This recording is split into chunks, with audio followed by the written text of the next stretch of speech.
All right. So today we're doing, this is actually 4.3a notes. And 4.3a deals with rectangles. Now, the nice thing with a lot of our notes that we're going to be taking this unit is there's overlap, okay? We're building on things that we've learned previously. Especially in the first few classifications. So we started off with parallelograms, and parallelograms are basically like the most encompassing of they're the biggest group, okay? They're the biggest group, and there's a lot of other more defined quadrilaterals that fall in the parallelogram category. The one we're going to talk today is one of them, rectangles, okay? So it's a parallelogram with all angles congruent, okay? Parallelogram with all angles congruent. Now, that means, okay, because, well, we haven't talked about it, okay, as much as we do with triangles. Triangles, all the interior angles added up to 180 degrees. In a quadrilateral, all the interior angles add up to 360. So if you have 4 interior angles, and they're all congruent, you know what those measures are going to be. Okay? They're all going to be 90 degrees. Okay? All angles are going to be 90 degrees. They'll be right angles. And a lot of times we use the right angle symbol within our pictures to denote that 90-degree angle at each interior vertex.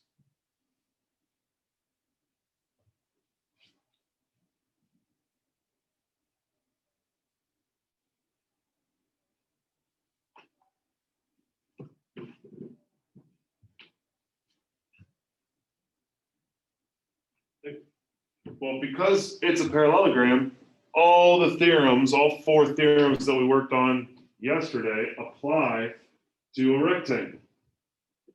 Okay? So we've got some overlap. Okay? We do have a new theorem though. Okay? This one goes with rectangles, and it says the diagonals of a rectangle are congruent. And this was not true of all parallelograms. Okay. In fact, when we were doing our quadrilateral exploration and we looked at the diagonal lengths, we saw that they were different with the parallelogram picture, right?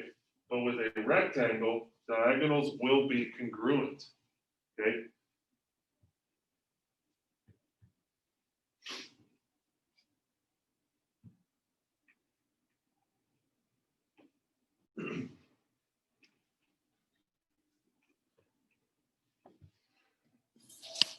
Later today, I will post this video and the notes for everybody as well. But I want you guys to, in order to do the work today, you need these notes. But if you would ever need to go back and look at this again, or if you wanted to have the notes for a later view, I will post them for you.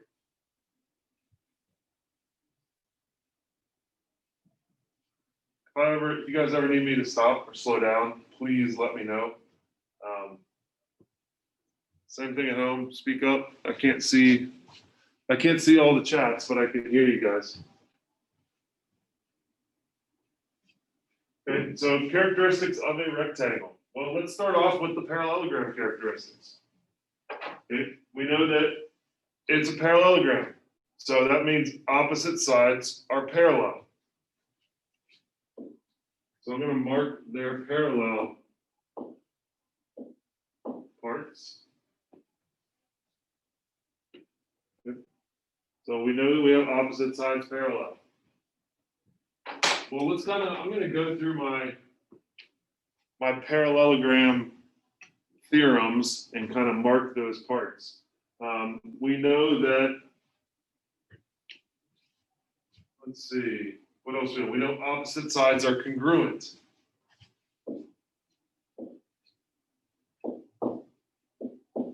You know, opposite sides are congruent. So we got opposite sides parallel, opposite sides are congruent. We know opposite angles are congruent. Okay, opposite angles are congruent. Well, we also know that it's a rectangle and all angles are congruent anyway. So we're going to have 4 right angles.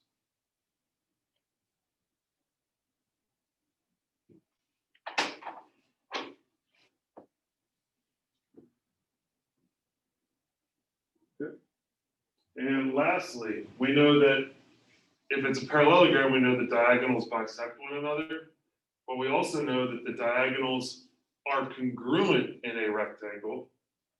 So when I draw my diagonals, okay, not only are the entire diagonals congruent, but because they bisect one another, all of these segments that go from the corner to the center midpoint will also be congruent. Okay.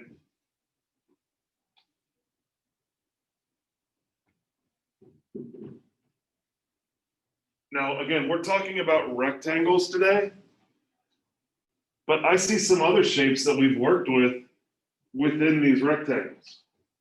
Okay. And the fact that the diagonals are congruent and the segments that make up each diagonal are also congruent, I can break this up into triangles. Okay, I see 4 triangles. Okay, the one that's up top and the bottom, and then the one on the left and the one on the right. Now, the top and bottom triangles are congruent to one another. All right, we could use side angle side to show that. In fact, we could use side side side to show that. There's a few different ways. The triangles on the left and the right are congruent. Right. Also, both sets of those congruent triangles are isosceles triangles. Okay. So there are quite a few, I'd say, interesting properties with these rectangles and really with all parallelogram figures, because there's a lot of congruent parts. All right. We could also look at these diagonals as transversals. Okay. We can start comparing angles, alternate interior angles that are congruent, that aren't right angles. They're smaller than that. Okay. But again, there's a lot of things we can do with a rectangle.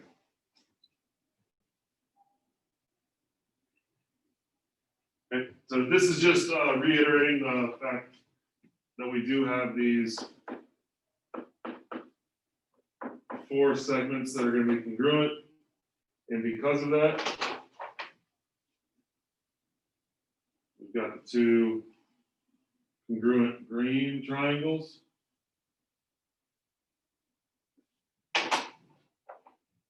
And 2 congruent blue triangles.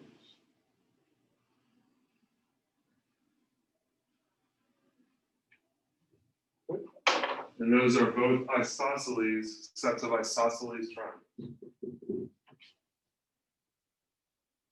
All right. ABCD is a rectangle. Find AC if AC equals 3x plus 8 and BD equals 7x minus 12. All right, so we're trying to find this length, the length of the diagonal.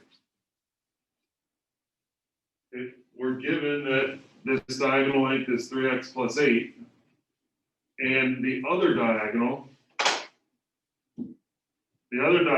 is 7x minus 12. Now we know that theorem says the diagonals are congruent. Okay, diagonals are congruent in a rectangle. So I can set 3x plus 8 equal to 7x minus 12. Well, solving for x, subtract 3x from both sides, adding 12 to both sides, and if I divide by 4, I will get x equals 5. Okay. Now again, we're not solving for x, we need to know what AC is, the length between A and C. So I take that x, and I go up here, and I plug it in for x in my AC expression. 3 times 5 plus 8. Well, 3 times 5 is 15, plus 8 is 23. So AC will be 23.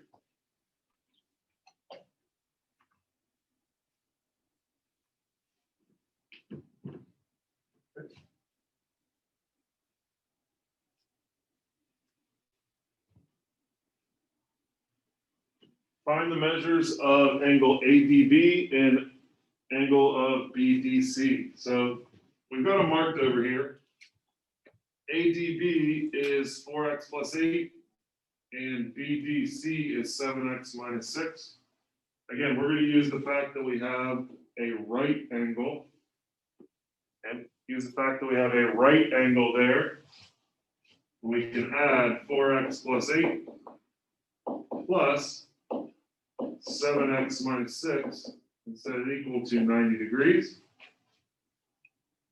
If we combine our like terms, 4x plus 7x is 11x. 8 minus 6 is a positive 2. If I subtract 2 from both sides, I'll end up with 11x equals 88. Dividing by 11, we get x equals 8. Okay, now we want to find the measures of these, so we got to come up here, we got to plug 8 in. 4 times 8 is 32. 32 plus 8 is 40. So this angle is going to be 40 degrees.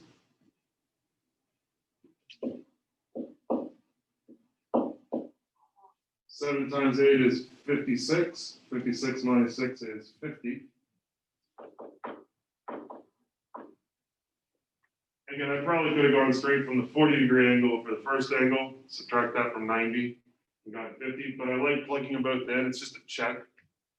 It's a check on our work to make sure we're doing it right.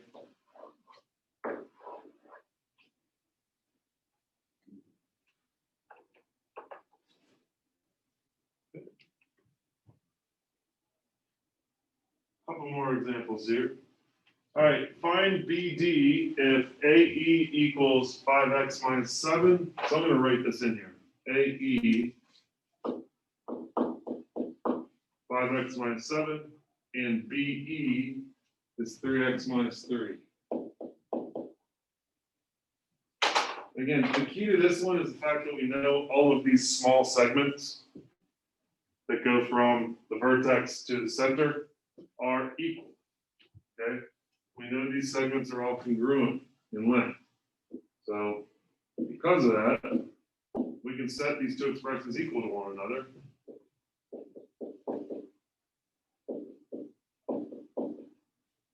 And this part of the math, I think you guys are going to be fine with. Subtract 3x from both sides. Add 7. Divide by 2. We get x equals 2. Now, we're actually asking for BD, so we actually want to find the entire diagonal length. So we need to find what one of those segments is first, and then we can double it to get our entire diagonal length. Let's see, let's plug it in here. 3 times 2 minus 3. 6 minus 3 is 3.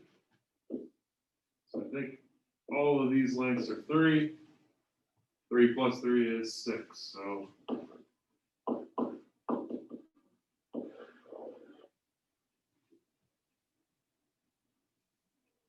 looks like that's right. And just to double check, 5 times 2 is 10. 10 minus 7 is also 3.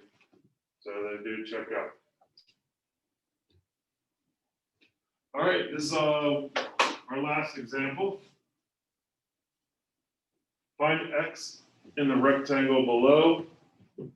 All right, so this one's a little bit, it's not as obvious, okay? It's not as obvious here what we have to do because I know that we have right angles in each of these corners, right? But I'm not exactly sure how big this angle is, and it's not a consistent value, but we know that these are all congruent. And if I just focus on this triangle, I have an isosceles triangle.